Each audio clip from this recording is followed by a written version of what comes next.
Welcome to the Peacebuilding Practitioner, a resource page and podcast for people working on conflict, on peacebuilding and on social justice issues. My name is Björn Eser and I'm the founder of and shaker and maker behind the Peacebuilding Practitioner.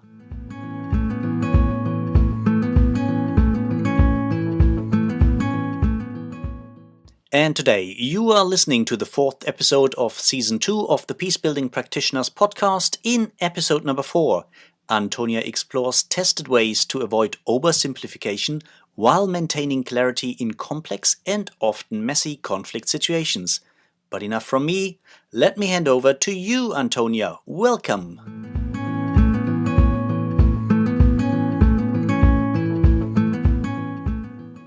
Hello fellow journalists, peace builders and change makers out there. Once again, I'm glad you joined me for another episode of our podcast on conflict-sensitive journalism. I'm Antonia Koop, former war journalist and international coordinator of Peacebuilding, the Peace and Conflict Journalism Network. If you're a new listener, you have stumbled into this episode but haven't listened to the previous episodes yet, welcome. I would suggest though you start at the beginning of the series either with episode 1, or in case you're no fan of the theoretical and conceptual, you can start with episode 2, where we begin exploring the practical toolbox of conflict-sensitive journalism. For those of you who have acquired a taste for my CSJ ramblings, I'm glad you're here again. Today I would like to expand on the challenge of conflict geometry we explored in the previous episode and look at conflict-sensitive journalism principle number 3, exploring complexity instead of simplifying.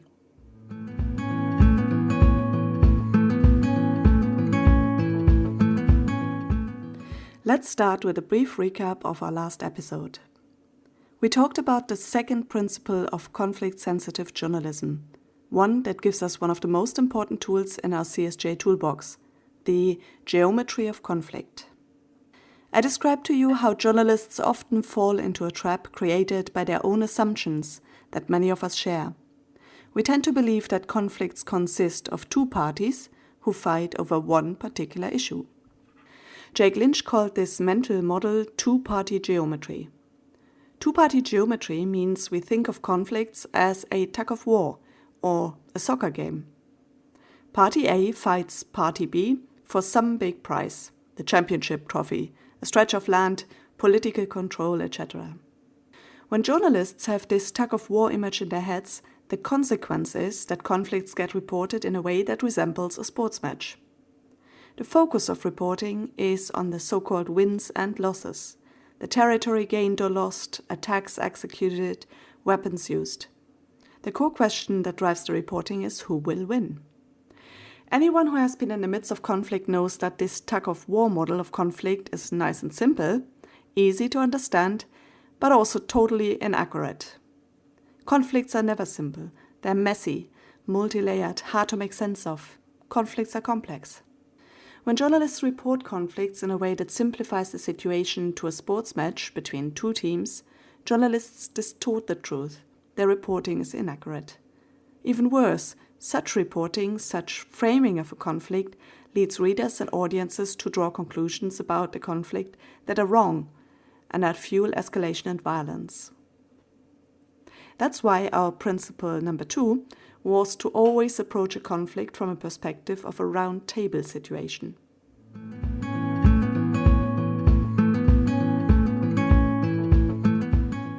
The idea of a round table means we're looking at conflict as a situation and a process that involves many stakeholders. Each one has their unique position, their individual unique needs and interests, and has a right to be heard and to be taken serious, regardless of their size or their political influence. Sitting around a round table is like sitting in a circle. There is no chairman who has the ultimate power.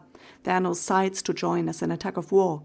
Just many different places and some open space in the middle for everyone to put their concerns out there. If our mental model of conflict is such a round table, it means we approach all stakeholders with equal interest, because each one has something to contribute to a solution. The challenge is not to find out who pulls the hardest. The challenge is to gather everyone's concerns and contributions in the open space in the middle, so that all can work on it and a solution together. where two-party geometry is the ultimate irresponsible oversimplification of conflict, round table geometry means embracing the complexity of conflict and creating a space to make sense of it and work on it for all involved. This is what we explore further in the conflict-sensitive journalism principle number 3, exploring complexity versus simplifying.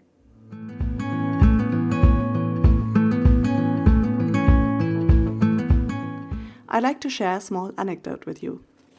I moved to Southeast Asia in 2004, and in the early days still spent most of my time working as a journalist and documentary filmmaker. One weekend, some colleagues and I decided to take a hike into the last remaining stretch of original rainforest on the island of Negros in the Philippines. The area we were planning to hike through was known to be the stronghold of a local group that was in opposition to the government. Therefore, we decided to hike together with a local guide who knew the mountains, as well as the people whom we knew we might encounter. We hiked for an entire day through a lush, green, soggy mountain range.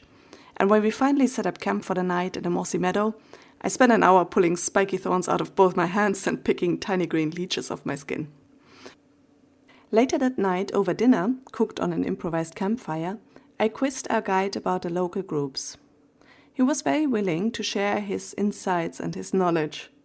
After a short while, I started feeling as if my brain would turn into knots. Apparently, this group had a very charismatic leader who was now an army general due to some amnesty by the government, but that didn't work out as planned, and then he suddenly was, again, a leader of another group, or still related to this group. There were so many names dropped, so many people involved, so many tangled relationships. There were so many changes and shifting alliances. I tried to keep up with his long and winding explanations, but half the time I didn't know which time he was talking about.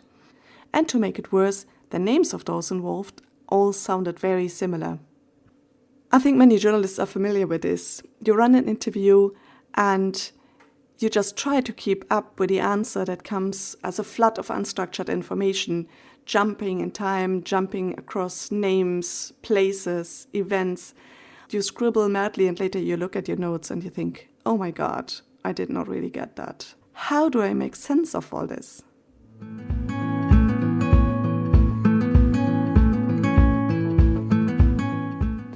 In my case, at some point, I just asked my guide and informant to take a quick break. I needed a way to capture and sort all this information to make any sense of it. In the middle of the forest, whiteboard drawings and mind mapping software were not an option, so I emptied my backpack and asked my companions to empty theirs. We gathered all sorts of stuff on the floor, besides the fireplace, and then we started visually mapping that conflict. Sardine cans turned into generals. Flashlights and pocket knives were government organizations.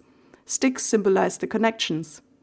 I had to break and fix and break again one stick to work out the broken, mended and broken again relationship between the general and the government. But with the help of the sardines and resulting visual processing, I finally got a decent grasp of this highly complex situation. This process we applied there in the middle of the mountains, in the night at the fireplace, is called conflict mapping. And I can assure you, it can be done on a whiteboard, it can be done in mind mapping software, but it is equally effective with sardine cans. The Philippine context provides a good example for the complexity of conflict, and a huge challenge this degree of complexity poses for journalists covering it. To better understand why the geometry of conflict is so critical for conflict-sensitive journalism, we need to take a closer look at the matter of complexity.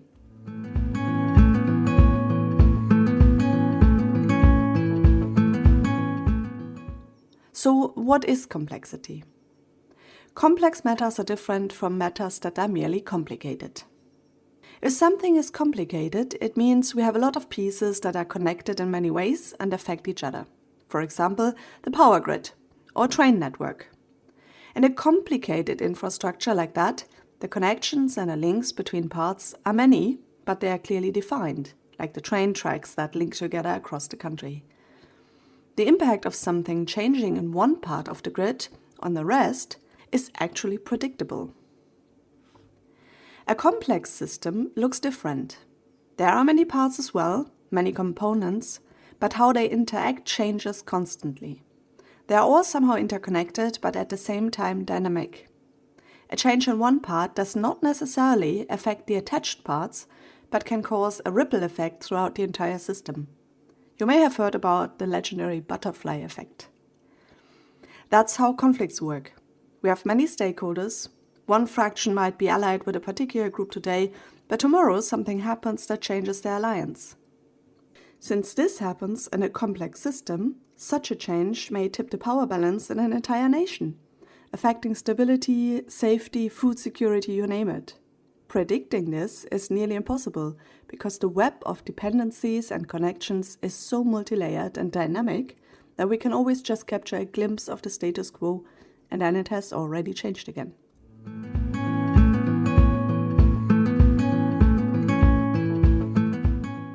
Whenever journalists simplify conflicts by framing them as a two-party geometry, they tie up their readers in a constrained logic of understanding. Such reporting doesn't even allow us to see conflicts as complicated, not to mention complex. Two-party geometry suggests that conflicts are actually simple, two parties, one goal. The resulting logic, the model we have in our heads, is dominated by binary thinking and enforces polarization. A brilliant example for this is the EU referendum in the United Kingdom. There, a vastly complex web of relationships and interdependencies between the UK and the EU were boiled down into binary question: remain or leave. As you can see with that example, dualism leads to black and white thinking, to so-called manichaeism, the idea that there is good versus evil, and to us and them thinking.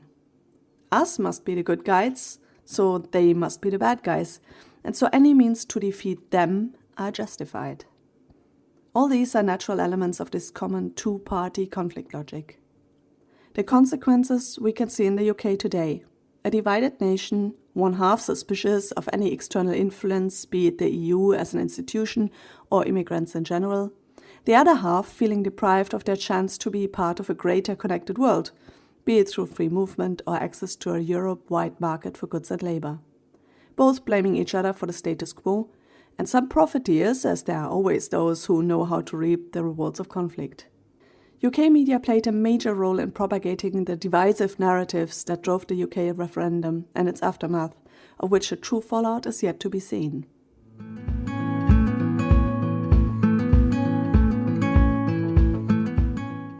It is actually quite scary if we think about the consequences of our choices of reporting in this way. Journalism is often the channel through which we learn about what is happening day after day. Media reporting shapes our understanding. We all make decisions based on our understanding of the world around us.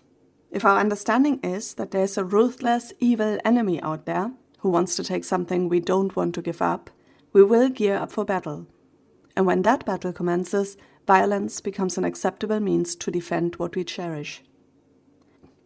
In such a logic, the direct violence committed by the other, the party we don't feel associated with, is often seen as a result of madness, of fanaticism or so-called tribal anarchy. One party, the evil guys, commit atrocities against the other party, the good guys, us, or the group we feel closer to for whatever reason. Once a person or group is defined as evil, it means they have lost their humanity, maybe even their sanity. The good guys, us of course, then have all rights and even obligations to attack the evil ones, them, to remove the threat they represent. That is how an argument for war is built. To create true understanding and facilitate communication across society, as the discursive journalism model requires, reporters have to explore and explain the often brain-hurting complexity of conflicts, instead of simplifying the situation so it fits the headlines.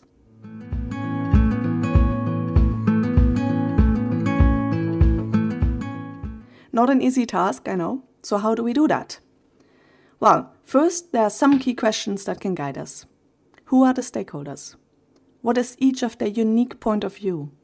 What are their true interests? What is it they really want and need, in which they hide behind their arguments and positions? What are their motivations? Second, journalists also need to analyze the conditions and the context in which a conflict evolves. This usually means digging into the historical context, as well as the geography, the demographics, and key events and developments. Finally, we need to identify the true reasons for why violence happens. As a result of good reporting, it often becomes apparent that the direct violence we see is only the tip of the iceberg.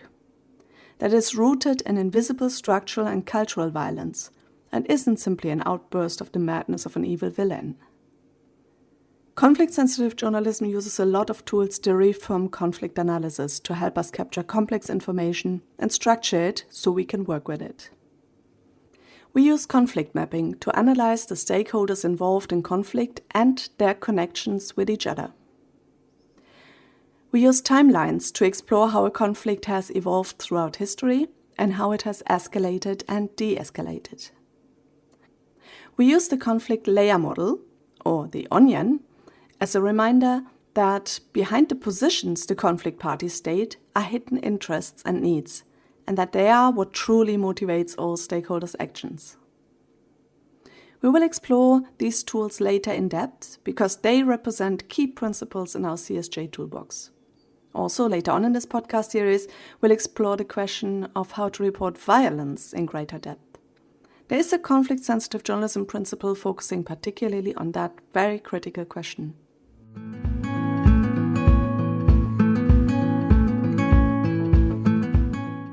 For now, I think we have plowed through enough challenging content for one episode, so let me summarize today's thoughts for you. Journalists often tend to simplify complex conflicts because of their own biases and limited understanding, or because they think that is all our readers can cope with. Simplifying complex issues is dangerous, especially when conflicts are simplified to a degree where we present them as a two-party geometry or a soccer match. Seeing conflict through such a lens leads to a string of conclusions in the reader's mind. It causes dualism, us and them thinking, and forces everyone to take a side in the conflict. It causes the perception that the only way to end the conflict is by winning it and defeating the evil that is the opponent. This leads unavoidably to escalation and violence. Conflict-sensitive journalism requires journalists to explore the complexity of conflict, the many different stakeholders, their interests and needs. When we become aware of the dynamic and complex nature of conflicts, these don't just pose a challenge, they also offer opportunities. They free us from the tug-of-war in which the only choice we have is which side to join. And they give us room to maneuver, to find interesting and rewarding interventions, or, in case of the journalists, interesting and rewarding stories, that address the need of all stakeholders without depriving the others. By exploring complexity, journalists crack open a crystallized situation in which everyone seems stuck. We open new avenues and bring back flow into the system. The most important thing for us to do is to release the constraints around our own thinking and free ourselves from the mental hold of two-party geometry. Let's leave the soccer on the soccer pitch where it belongs.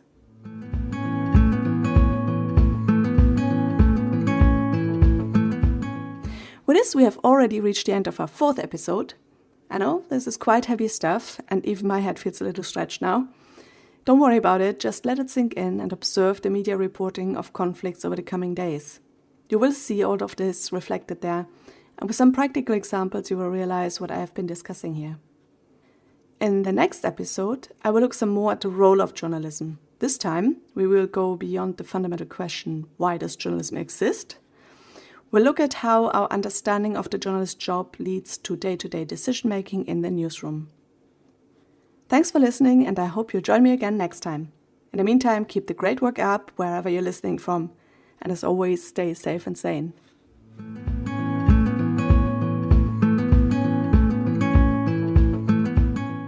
So much for today. I hope you enjoyed today's episode. Make sure you hit the subscribe button so you won't miss out on any of the future episodes. And I would really appreciate if you leave me a rating on iTunes, on Spotify, Stitcher, or wherever you listen to your favorite podcasts.